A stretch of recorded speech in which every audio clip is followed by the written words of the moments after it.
할렐루야. 오늘 또 예배의 자리, 기도의 자리, 말씀의 자리로 나오신 모든 여러분들을 주님의 이름으로 환영하고 축복합니다. 이번 한 주는 어떻게 살아오셨습니까? 여러분, 오늘 하루는 또 어떠한 삶을 사셨습니까? 하나님 안에서 귀한 열매들을 많이 맺으셨습니까?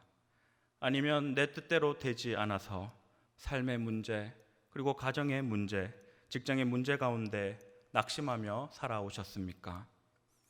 어떠한 삶이 되었든지 여러분 잘 오셨습니다. 하나님께서 이 밤 우리들을 부르셨습니다. 이 밤 상한 심령으로 우리가 주님 앞에 나아갈 때 하나님의 따뜻한 위로와 평안을 누리시는 귀한 이 밤 되시기를 바랍니다. 우리는 날마다 반복적으로 하루하루를 살아갑니다. 내일이 되면 또 해가 뜨고 그 다음 날이 되면 또 해가 뜹니다. 그리고 이렇게 익숙해져가는 이 삶 가운데 이 삶의 주인이 나라는 그런 생각을 가지고 살아갑니다. 굳이 우리가 하나님 앞에 나와 예배드리지 않더라도, 우리가 기도하지 않더라도, 또한 신앙을 지키지 않더라도 굳이 내 마음대로 그렇게 살아갈 수 있을 거라고 생각합니다. 나의 인생을 내가 만들어 간다라고 생각하며 어떻게 하든지 무엇을 하면 그리고 어디에 행복이 있을지 그렇게 고민하며 살아가게 됩니다. 그래서 많은 사람들이 맛있는 것을 찾아가고 또 만나고 싶은 사람들을 만납니다. 여행을 즐기게 되고 사고 싶은 물건들을 사면서 그 안에서 만족감을 누리려고 합니다. 그렇게 하루하루가 지남에 따라서 그 모든 것들이 편안해 보이고 그 모든 것들이 형통해 보입니다. 인생 가운데 예수님이 없더라도 그저 편하고 그리고 그의 빈자리를 누리지 못하며 살아가게 됩니다. 시간이 지나면서 이 예배 자리를 사모하지 않아도 편안합니다. 기도의 자리로 나아오지 않아도 마음 가운데 불안함이 없어집니다. 이 주일 예배 나오는 시간에 다른 일들을 하면서 더욱더 나의 삶을 더 윤택하게 살아간다라고 그렇게 말들을 합니다. 그러나 문제는 바로 여기서부터 시작됩니다. 나의 삶을 계획하고 그리고 내가 목표로 잡고 늘 행복 안에서 살아가다가 그 상 가운데 작은 문제라도 발생하게 된다면 그때 우리는 어떻게 합니까? 바로 낙심 가운데 그리고 절망 가운데 빠져 살아가게 됩니다. 내 힘으로 할 수가 없으니까 더 이상 손을 놓게 되고 인생마저 놓게 되는 그러한 길로 나아가고 있습니다. 여러분의 삶은 어떠합니까? 오늘 말씀을 보십시오. 오늘 말씀 가운데 갈릴리 가나라는 동네에서 혼인 잔치가 열리고 있습니다. 여러분, 이 결혼식은 참으로 큰 축제라고 할 수 있습니다. 아마도 신랑과 신부 그리고 온 가족들은 열심으로 이 결혼식을 준비했을 겁니다. 누구를 초청할 것인지 그리고 무엇을 준비하며 어떠한 음식을 낼 것인지 매일매일 생각하고 고민하며 그렇게 계획을 가지고 하루하루를 지냈을 겁니다. 그렇게 시간이 지남에 따라서 그 모든 것들이 준비되었고 이제 이들은 모든 것들이 완벽하다라고 생각되었습니다.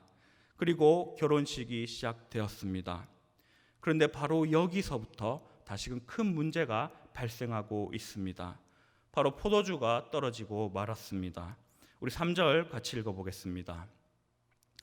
포도주가 떨어진지라 예수의 어머니가 예수에게 이르되 저들에게 포도주가 없다 하니. 이 결혼식에 포도주가 떨어졌습니다. 여러분, 이것은 너무나 심각한 상황입니다. 당시에 이 잔치집에 이 빼놓을 수 없는 것이 포도주였습니다. 가장 중요한 음식이라고 할 수 있습니다. 그런데 이 포도주가 지금 부족하다고 말하고 있습니다. 아마도 축제를 즐기던 많은 사람들이 이 사실을 알게 되거나 또한 이 소식을 듣게 되었을 때 아마도 다 욕을 할 게 뻔합니다. 뭔 이런 집이 다 있어. 이 집은 잔치 준비를 하나도 안 했구먼 하면서 모든 사람들이 비웃을 것이 분명했기 때문입니다. 여러분, 이렇게 지금 이 가정에 큰 문제가 발생을 했습니다. 여러분, 예수님이 없는 인생, 바로 이 인생이 오늘 이 포도주가 떨어진 바로 이 인생과 동일하다라고 말할 수 있습니다. 여러분, 이곳에서는 기쁨도 없습니다. 소망도 없고 더 이상 미래에 대한 희망과 그리고 즐거움도 모두 사라져 버렸습니다. 나의 힘으로 그 모든 것들을 준비하고 계획하였습니다. 그리고 그 모든 것들이 나의 뜻 가운데서 모두 완벽하게 이루어질 것이라고 생각을 했습니다. 그러나 실상 예수님이 없는 그 삶 가운데서는 바로 삶에 문제가 생기기 마련입니다. 인간의 계획과 삶에는 한계가 있기 때문입니다. 그리고 그 문제 앞에서 우리는 그 문제를 해결할 능력도 가지고 있지 않습니다. 우리는 너무나 무기력한 그러한 존재들입니다. 요즘 많은 사람들이 기쁨이 없습니다. 많은 사람들이 소망도 없고 그리고 미래가 불확실한 가운데 그렇게 살아가고 있습니다. 바로 이 포도주가 떨어진 이 잔치집처럼 말이죠.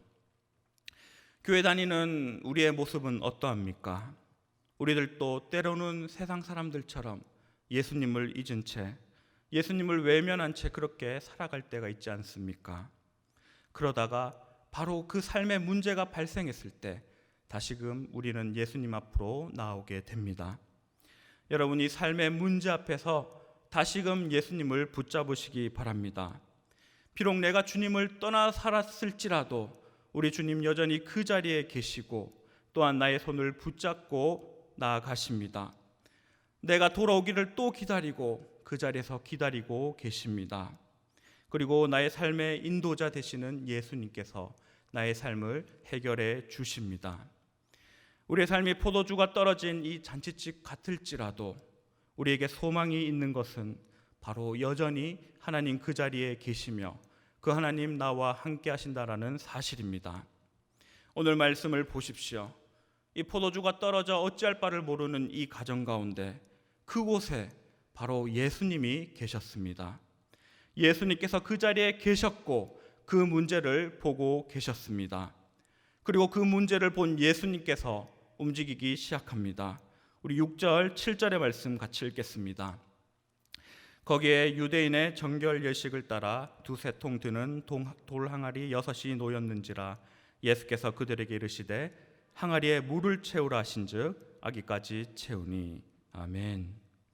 하나님께서 이 문제를 발견하시고 직접 움직이십니다. 예수님께서 지금 하인들에게 명령하십니다. 돌 항아리에 물을 채우라 명하십니다.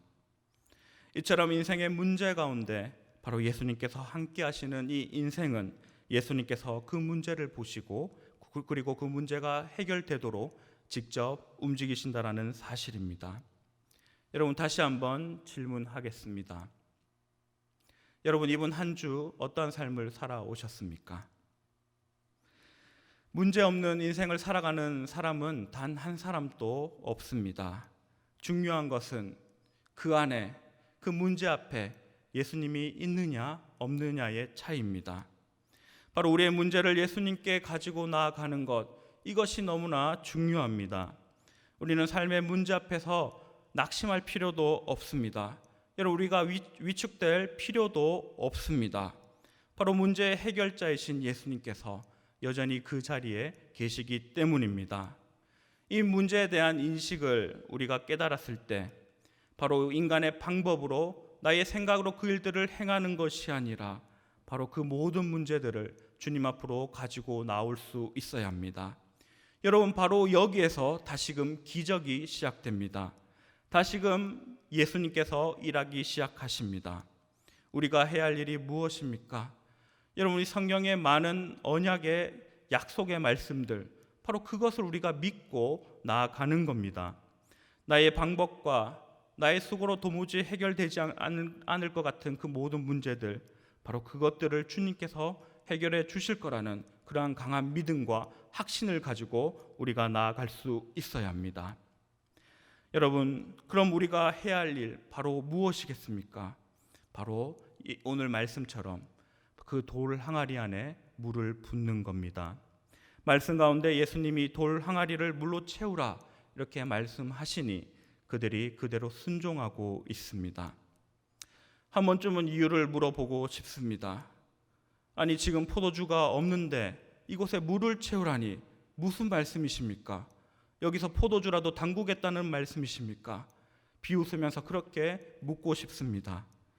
그런데 그들은 아무 말도 하지 않고 예수님의 말에 순종하며 항아리에 물을 채우고 있습니다. 여러분, 우리의 삶의 모습이 바로 이러해야 합니다. 때로는 우리는 많은 인생의 변명들을 가지고 나아갑니다. 하나님, 어떻게 이것들을 믿고 나아갈 수 있겠습니까? 하나님, 내 앞에 놓인 많은 문제들 앞에서 내가 지금 당장 이것들을 해결해야 되는데 언제까지 기다리고 있겠습니까? 제가 하겠습니다. 하나님, 들어줄 그 능력이 없더라면 제가 나서서 하겠습니다. 바로 이것이 우리의 모습 아니겠습니까? 하지만 바로 우리가 이 말씀을 붙잡고 이 하인들처럼 예수님의 말씀에 순종하며 나갈 때 놀라운 역사가 우리 가운데 나타날 줄 믿습니다. 여러분, 많은 사람들이 이것을 믿음으로 고백하지 못하며 살아갑니다. 여전히 나의 힘과 능력으로 많은 것들을 쟁취하려고 그렇게 아둥바둥 살아가고 있습니다. 많은 사람들이 땅 투기를 하고 많은 사람들이 부동산으로 시끄러운 이 시대에 그 사람들은 불법을 저지르더라도 조금이라도 나에게 이익이 된다면 어떠한 짓이든 합니다. 하지만 여러분, 분명히 기억하시기 바랍니다.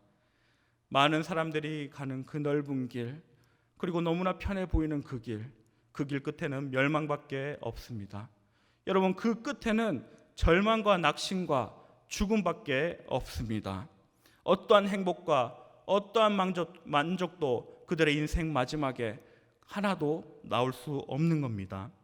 그렇게 그들이 모든 것들을 가진 것처럼 그렇게 살아갈지라도 결국 죽음 앞에서 벌벌 떨면서 그렇게 죽음을 맞이하고 맙니다. 여러분, 인생 가운데 예수님이 없다라면 바로 이 참된 행복은 없습니다. 여러분, 참된 평안은 절대로 있을 수 없습니다. 모든 것들을 누린다 할지라도 분명히 기억하십시오. 날마다 공허함 가운데 살아갈 수밖에 없습니다. 그러나 예수님이 있는 삶은 어떠합니까? 비록 많은 것을 누리지 못한다 할지라도, 나의 육신의 아픔이 있다 할지라도 우리 마음 가운데는 참된 기쁨이 있습니다. 우리 마음 가운데는 참된 소망이 있습니다. 바로 하나님께서 주시는 그 놀라운 은혜로 날마다 기쁨과 평안 가운데 살아가게 됩니다. 여러분, 이 예수님과 함께하는 삶, 바로 이 안에 평안이 있습니다. 말씀대로 순종하는 그 삶 가운데 놀라운 하나님의 기적이 있습니다. 말씀에 순종하며 살아가는 인생을 결코 예수님께서는 내버려 두시지 않으십니다. 예수님의 말씀에 순종하며 오늘 항아리에 물을 채운 이 하인들에게 다시금 예수님 말씀하십니다. 8절 다시 읽어보겠습니다. 이제는 떠서 연회장에 갖다 주라 하심에 갖다 주었더니, 그들이 예수님의 말씀대로 갖다 줍니다. 그리고 이어서 어떠한 일들이 일어납니까? 9절 10절 읽겠습니다. 연회장은 물로 된 포도주를 맛보고도 어디서 났는지 알지 못하되 물동은 하인들은 알더라. 연회장이 신랑을 불러 말하되 사람마다 먼저 좋은 포도주를 내고 취한 후에 낮은 것을 내거늘 그대는 지금까지 좋은 포도주를 두었도다 하니라. 아멘. 예수님께서 물을 갖다 주라 하여 물을 갖다 주었더니 물이 최상품 포도주로 변하였습니다. 여러분, 사람들이 놀라기 시작합니다. 아니, 이 좋은 포도주를 취하고 나서 내는 것이 아니라 왜 지금 내느냐? 그리고 왜 이 잔치집은 더 시간이 지남에 따라서 더 좋은 포도주를 가지고 오느냐? 그렇게 모든 사람들이 한호하며 즐거워합니다. 바로 예수님의 말씀에 순종하며 나갈 때 오늘 놀라운 삶의 변화 그리고 문제 해결이 그곳에 있습니다. 예수님을 믿고 그대로 살아가는 자에게 문제가 해결되는 이러한 놀라운 역사가 일어날 줄 믿습니다. 여러분, 성경에 많은 자들이 하나님 앞에 믿음으로 순종하며 하나님 말씀 앞으로 나아갔습니다. 노아는 하나님의 말씀에 순종하여서 자신의 모든 재산과 시간을 들여 방주를 지었습니다. 여러분, 산 위에서 방주를 짓는 일은 결코 쉬운 일이 아니었습니다. 그러나 성경은 노아가 여호와께서 자기에게 명하신 대로 다 준행하였더라, 그렇게 말하고 있습니다. 출애굽기 14장에 모세는 뒤쫓아오는 그 애굽의 군대 앞에서, 그리고 앞에 있는 홍해 바다 앞에서 하나님의 말씀에 순종하며 지팡이를 들어 바다 위로 내밉니다. 그리고 그곳으로 바다가 갈라지는 놀라운 역사하심을 그들이 경험하게 되었습니다. 이뿐만 아니라 많은 자들이 하나님의 그 말씀에 순종하며 나갈 때 놀라운 변화들을 겪었습니다. 여러분, 우리가 잘 아는 요단강이 갈라지는 사건들, 여리고 성이 무너지는 사건들, 다윗과 골리앗 싸움 앞에서 이 다윗이 믿음으로 나아갔을 때 승리하는 그 사건들, 사르밧 과부가 엘리야 선지자 앞에서 도저히 순종할 수 없을 때에도 그 말씀에 순종하며 나아갈 때 그 병 안에 든 기름이 마르지 않는 그 놀라운 일들이 일어났습니다. 여러분, 히브리서 11장에는 많은 믿음의 성도들이 기록되어 있습니다. 아벨, 에녹, 노아, 아브라함, 사라, 그리고 이삭, 야곱, 모세, 여러분 많은 자들이 나옵니다.